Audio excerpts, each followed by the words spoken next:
안녕하세요. 이번 시간에는 분류 모델 분석하기에 대해 학습하겠습니다. 인공지능은 모기 사진을 보고 종류를 구분할 수 있을까요?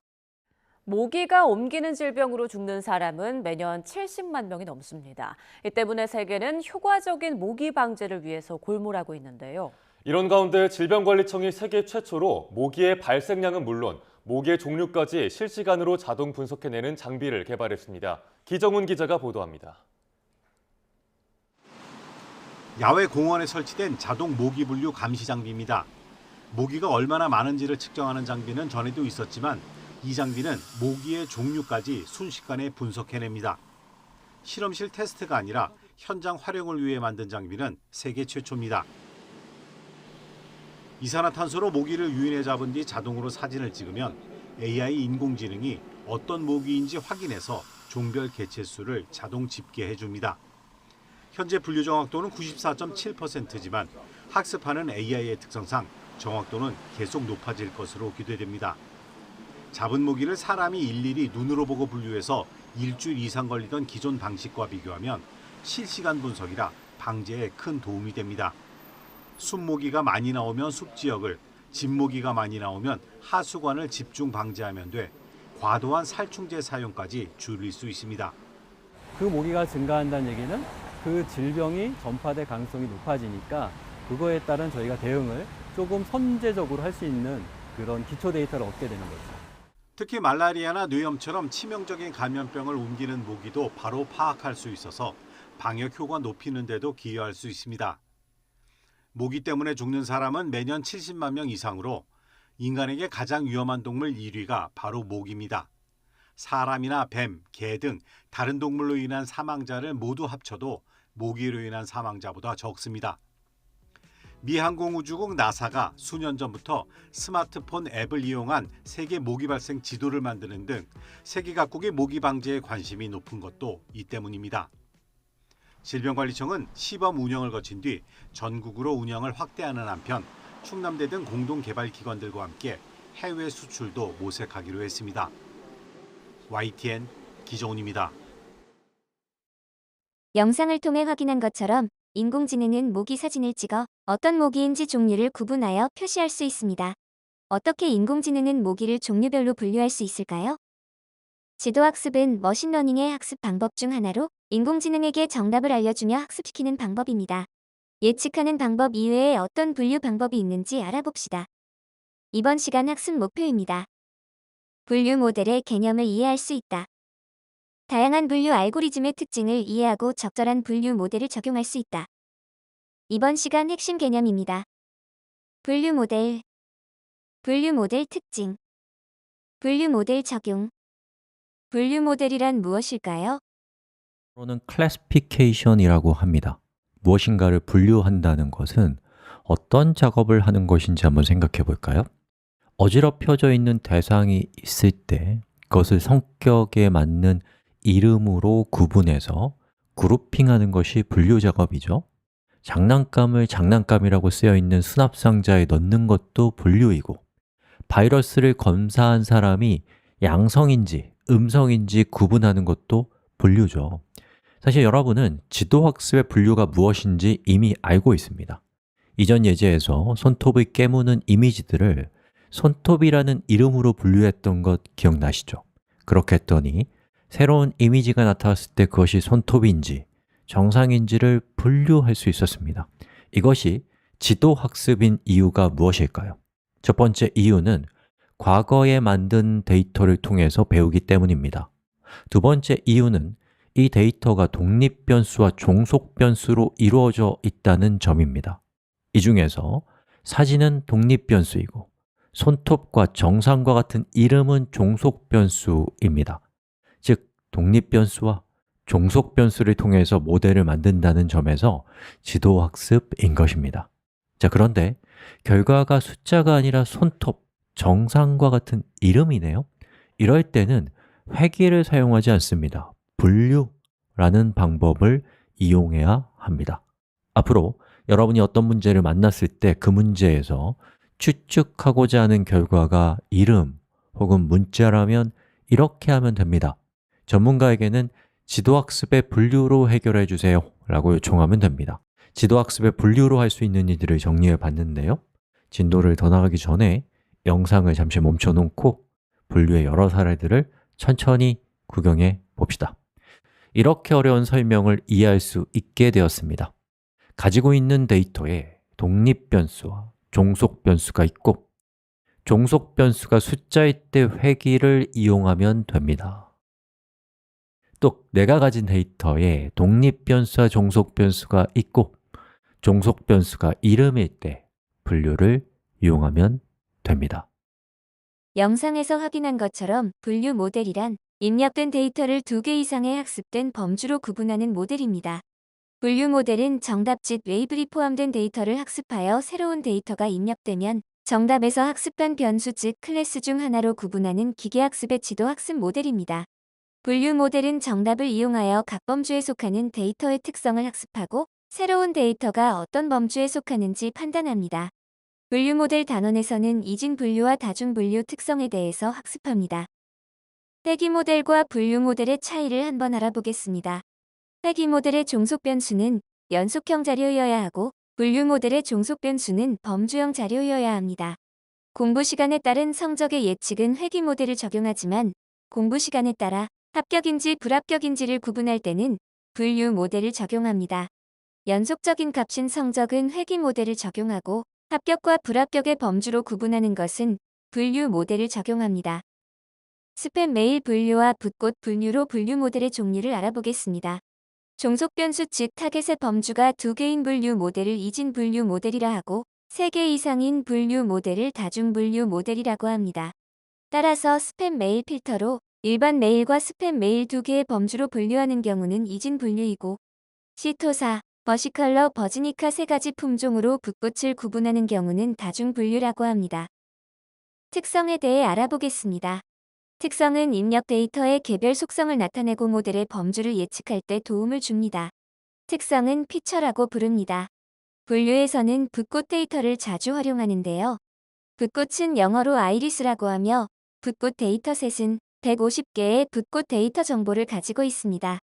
붓꽃 데이터셋을 살펴보면 아이디, 꽃받침의 길이 세플링스, 꽃받침의 너비 세플리스, 꽃잎의 길이 페탈랭스, 꽃잎의 너비 페탈리스, 그리고 품종인 스피시즈로 구성되어 있습니다. 특성은 분류 모델의 성능에 영향을 주게 되며 영향을 주는 정도를 특성 중요도라고 합니다. 특성 중요도가 큰 변수를 독립변수에 적용하면 모델의 성능을 높일 수 있습니다.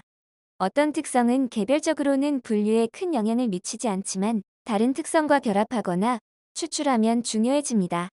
또한 시각화와 통계를 활용하면 학습에 유용한 특성을 선택하는 데 도움이 됩니다. 특성에 대한 통계를 활용해도 분류를 더 잘할 수 있습니다.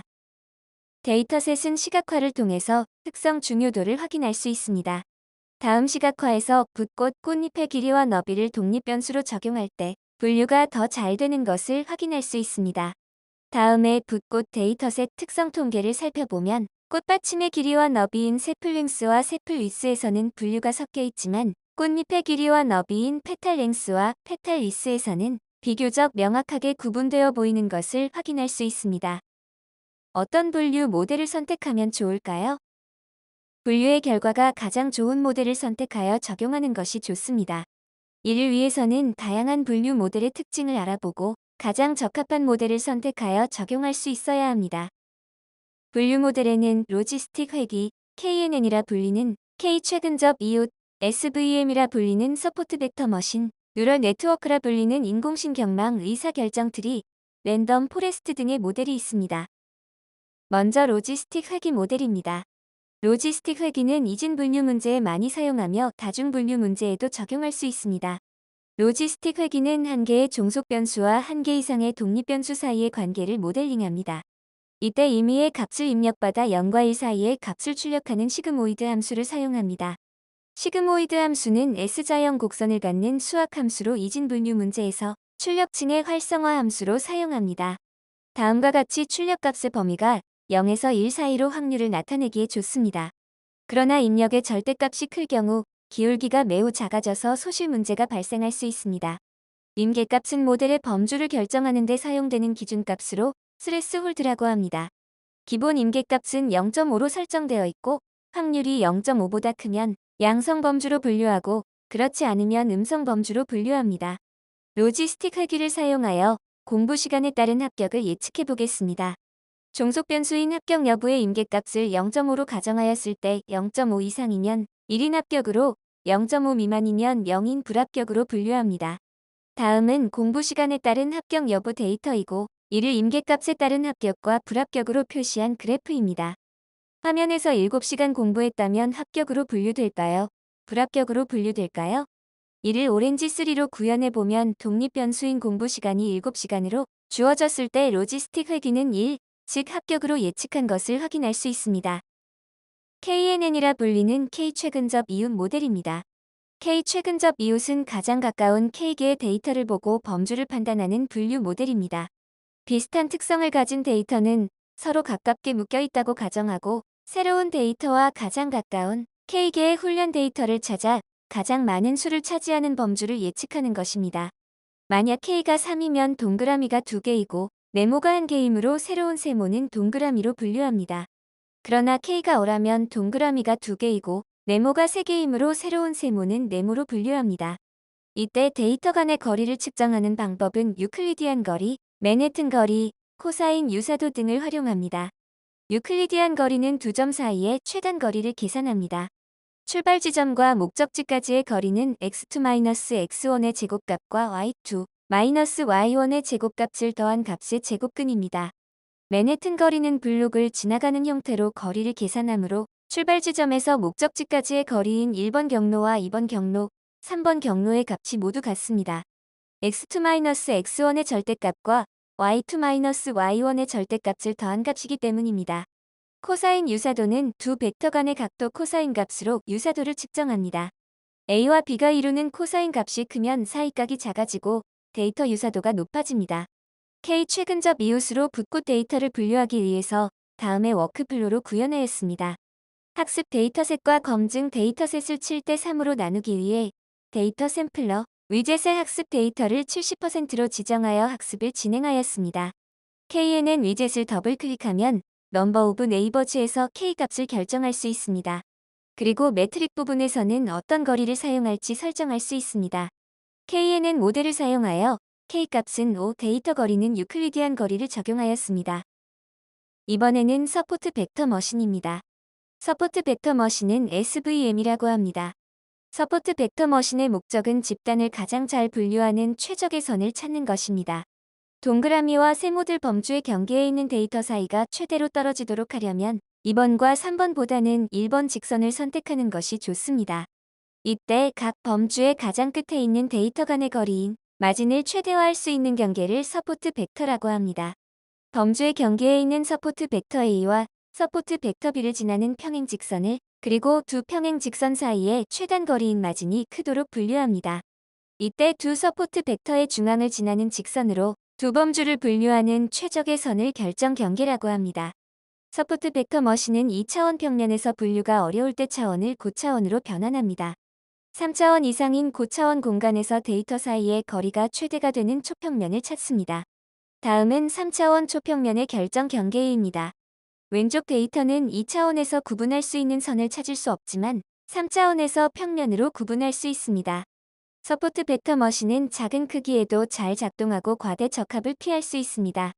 단 학습 데이터가 많아지면 계산 비용이 매우 증가하고 파라미터 튜닝이 어려워집니다. 이번에는 인공신경망에 대해 알아보겠습니다. 인공신경망은 ANN이라고 합니다.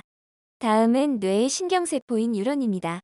인공신경망은 뉴런의 동작 원리를 모방하여 만든 것으로 회귀 문제뿐 아니라 분류와 군집 등 다양한 문제를 해결하는 데 사용됩니다.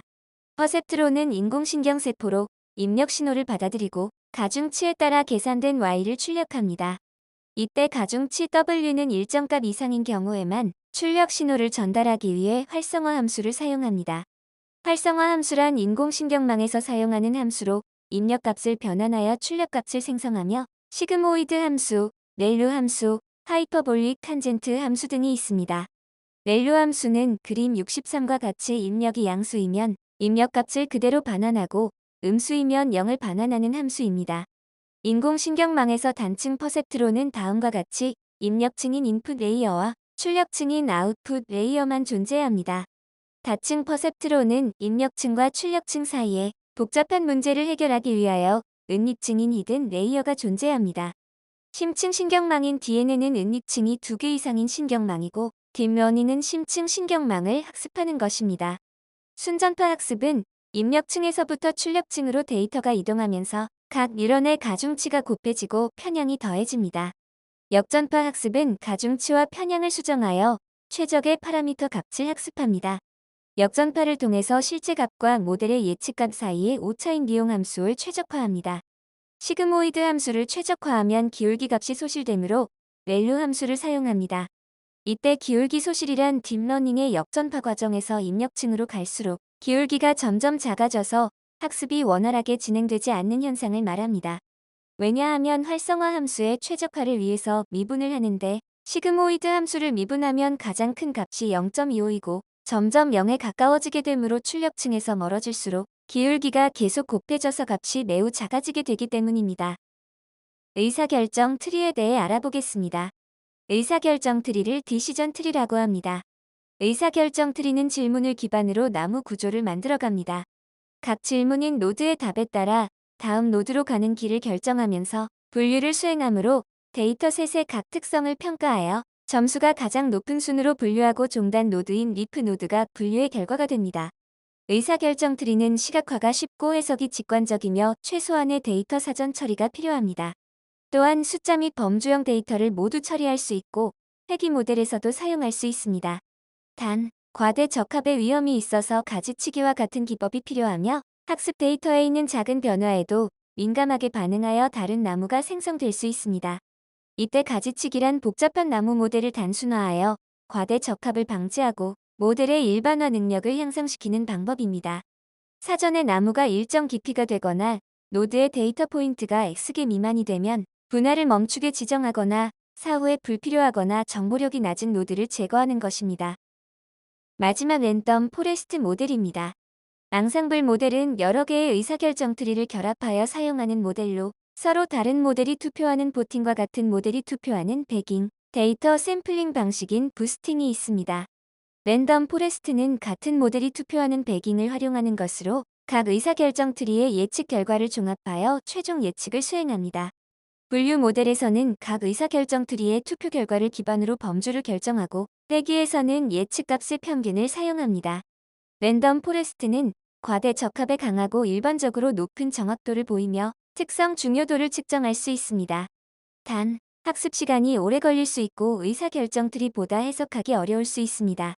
다음은 랜덤 포레스트가 의사결정 트리 들로 배깅하는 과정을 보여줍니다. 의사결정 트리 1, 2, 3이 각각 병렬로 학습한 결과를 조합합니다. 각 의사결정 트리는 랜덤으로 복원 추출한 데이터로 모델을 학습시킨 다음 결과물을 집계합니다. 이때 복원 추출이란 추출된 것을 되돌려 놓고 추출하는 방법으로 같은 표본이 중복해서 나올 수 있습니다. 배깅이 같은 모델이 투표하는 방식이라면 보팅은 다른 모델이 투표하는 방식입니다. 보팅은 로지스틱 회귀와 K 최근접 이웃 의사결정 트리의 결과를 투표하는 예시를 보여줍니다. 배깅은 각 모델이 병렬로 학습하는 것이고 부스팅은 순차적으로 학습하는 것입니다. 따라서 부스팅에서는 이전 모델의 학습 결과에 따라 오답에 대해서 높은 가중치를 부여하고 정답에 대해서 낮은 가중치를 부여하면서 다음 모델의 학습에 영향을 줍니다. 복원 랜덤 추출한 데이터로 각 모델이 학습하며 오답을 정답으로 맞추는 데 더 집중하므로 배깅에 비하여 성능이 좋지만 속도가 느리고 과대 적합될 가능성이 있습니다. 문제를 통해 학습한 내용을 점검해 봅시다. 다음 빈칸에 들어갈 알맞은 말은 무엇일까요?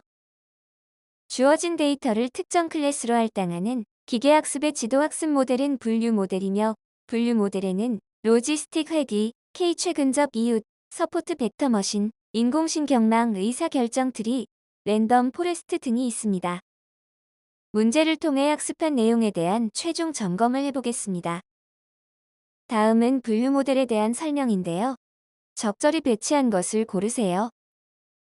가장 가까운 K개의 데이터를 보고 범주를 판단하는 모델은 K 최근접 이웃, 집단을 가장 잘 분류하는 결정 경계를 찾아 범주를 구분하는 모델은 서포트 벡터 머신, 질문을 기반으로 나무 구조를 만들어 분류를 수행하는 모델은 의사결정 트리. 여러 개의 의사결정 트리를 결합하여 사용하는 모델은 랜덤 포레스트 모델이므로 정답은 2번입니다.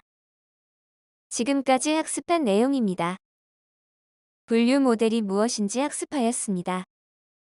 다양한 분류 알고리즘의 특징을 고려하여 적절한 모델을 선택하여 적용하는 방법을 학습하였습니다. 지금까지 분류 모델 분석하기에 대해 학습하였습니다. 수고하셨습니다.